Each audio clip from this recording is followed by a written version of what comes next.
25 creepy true stories. 1. Home alone. Best friend's parents were out of town one weekend and she had the house to herself. Went about her business having dinner, watching TV, then decided to go to bed.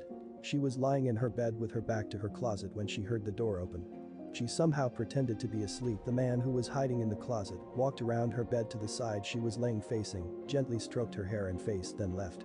She immediately called her boyfriend to ask him to come over, then called her parents and then the police. Long story short, this man had been getting into their home via a doggy door. They didn't have a dog and didn't bother to secure it, and he'd been living in a tent in the foresty area behind their home for months to creep on her. They found a ton of surveillance footage of her sleeping and pieces of her clothes and stuff. 2. Party invite. The guy I was good friends with had a party one night and called me to invite me over. It was me and my wife's first day off together in a while, and our daughter was 2 years old. I mentioned it to my wife and my daughter said, "No, don't go daddy." Of course I can't resist that, so I stayed home and we had a good night. My friend, however, had the worst night of his life. His party was going good and everything was fine, even though there was a friend of a friend there who no one really knew. Turns out the stranger had been smoking PCP and decided to start killing people. He took a butcher knife and slashed 3 people's throats. My friend's wife threw their kids out of a 2-story window and jumped out herself, took them into the woods and called the police. All 3 people died. The police found the guy walking down the side of the road covered in blood and incoherent. He had no idea what he just did. 3. The Wichita Massacre. H.G., the lone survivor of what would later be called the Wichita Massacre. She was a 25-year-old elementary school teacher at the time and had gone to the triplex where her boyfriend, Jason Befford, a science teacher, lived with 2 roommates. Brad Haka, a chemist, and Aaron Sander, who was studying to become a priest. H.G. settled in front of the TV and began grading papers when Heather Muller, a friend of Aaron Sanders, showed up.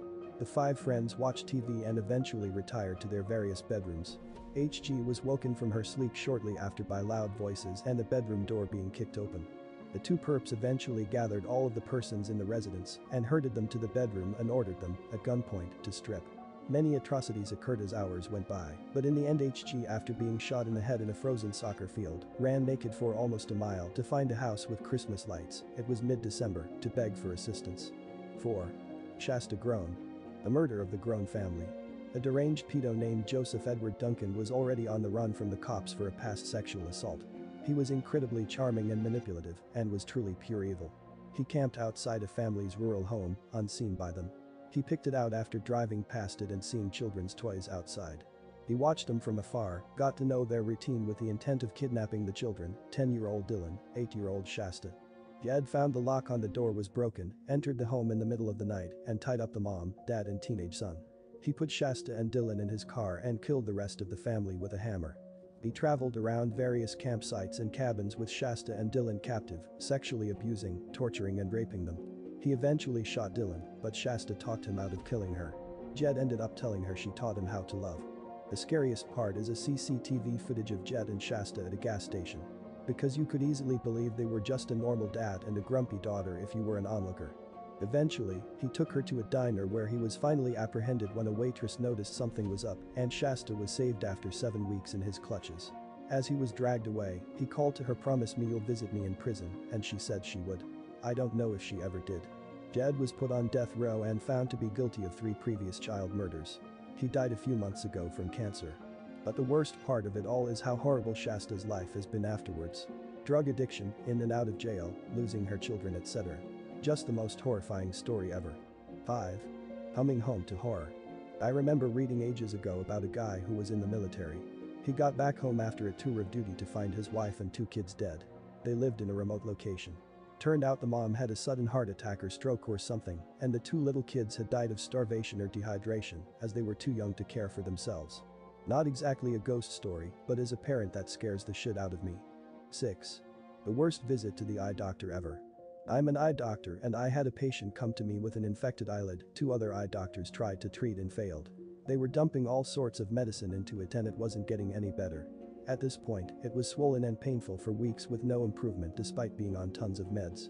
Apparently, neither of them thought to flip the lid upside down, you know that gross trick some kids do with their upper eyelids.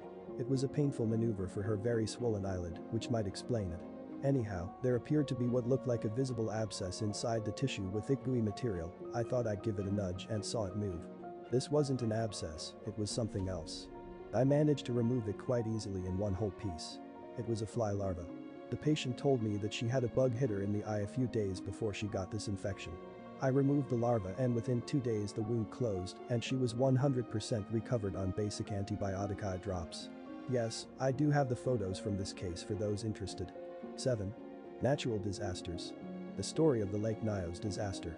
The lake periodically belches a cloud of invisible carbon dioxide gas that suffocates everything within a 16-mile radius. In 1986, over 1,700 people and all their livestock died without even understanding what was happening to them.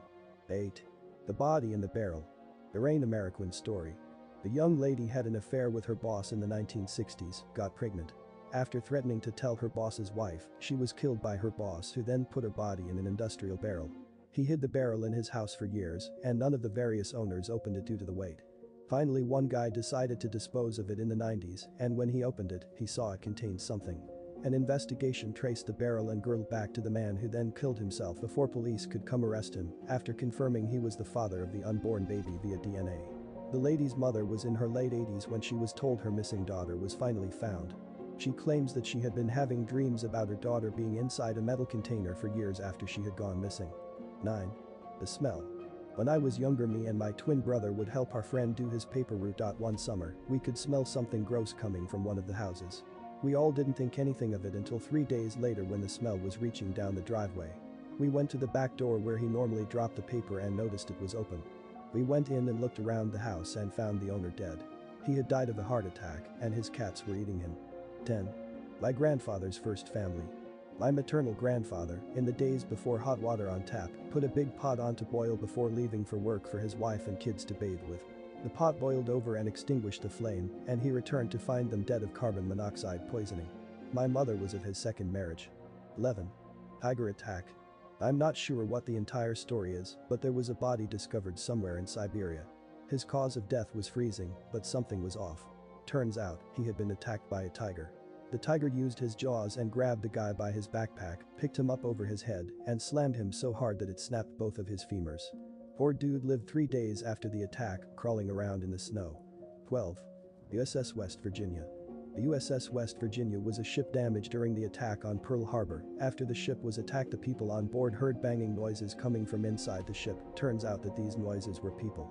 They were trapped in a room to where they couldn't be broken out of it because of the water that would seep in and drown them, and they couldn't be brought out from the top because of the gases that lingered there that were extremely flammable. When the vessel was salvaged 6 months later, the bodies of these 3 men were found.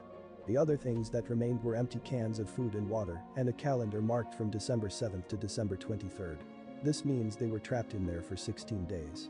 They probably kept wondering if they were ever going to make it out and then had to come to the realization that they might not be saved, and they had the fear of drowning in the tight little compartment of the ship. They had to face the realization that you are going to die and the psychological torture that goes along with it. 13. A new life. The woman I worked with a few years ago told me how her life had changed drastically. She went from having a decent job to becoming an alcoholic and working as a cleaner.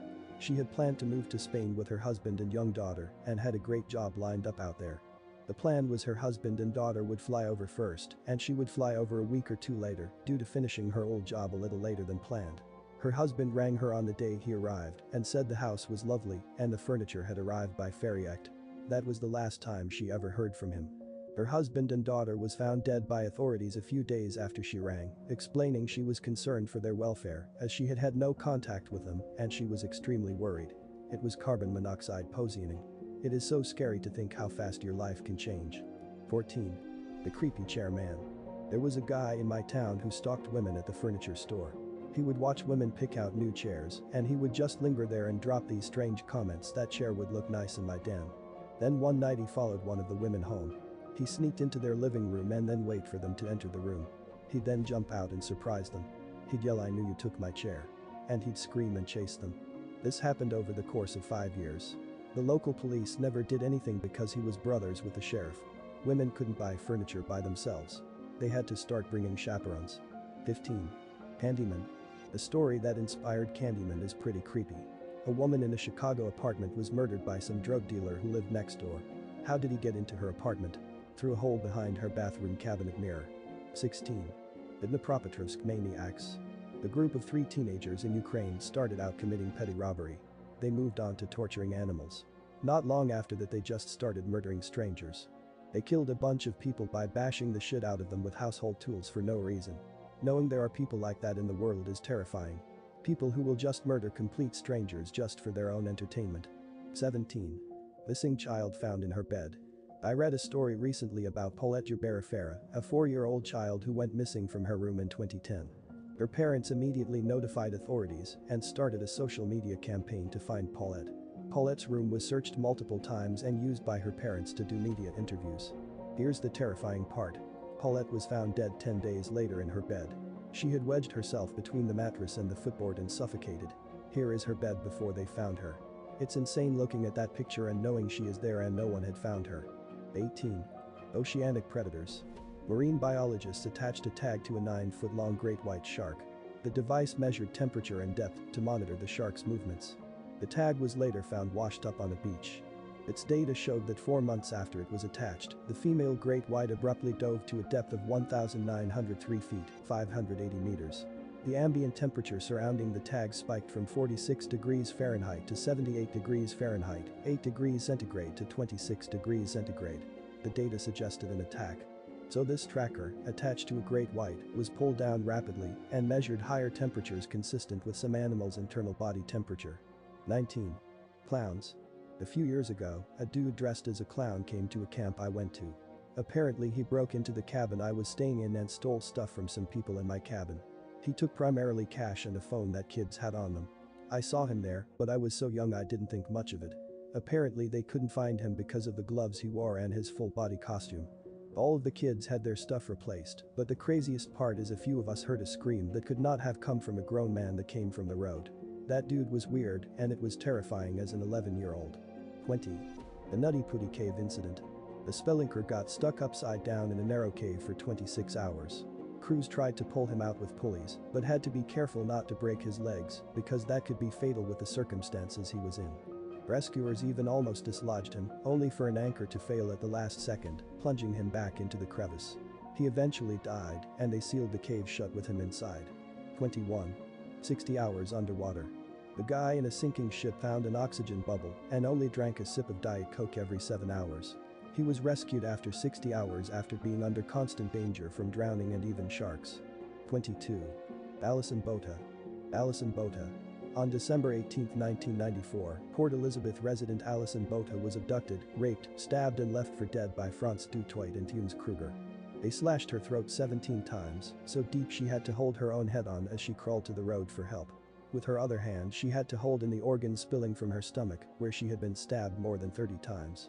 By some miracle the knife thrusts had missed her main arteries, so she did not bleed to death and was able to breathe through her severed trachea. There is a documentary that is on Amazon Prime called Alison. 23.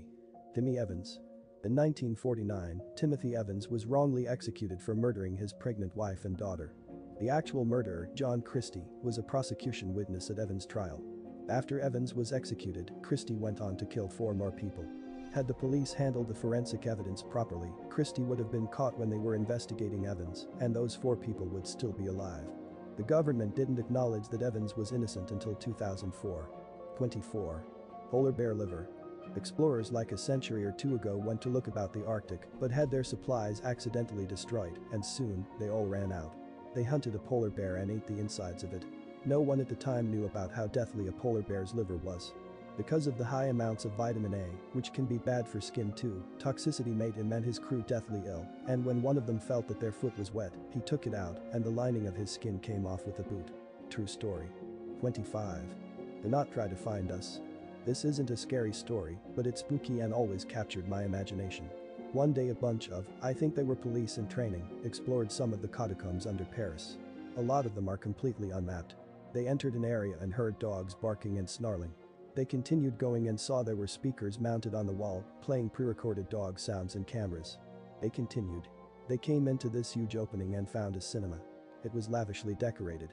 It had projectors and a mix of old and new movies. It even had electricity running and 3 phone lines. The police marked where they were and went back outside. The next day they returned to try and investigate further with more experienced officers. Everything was gone. All the wiring had been ripped out, all the furniture was gone. All that remained was a note that said, "Do not try to find us." As far as I know, they never figured out who was there.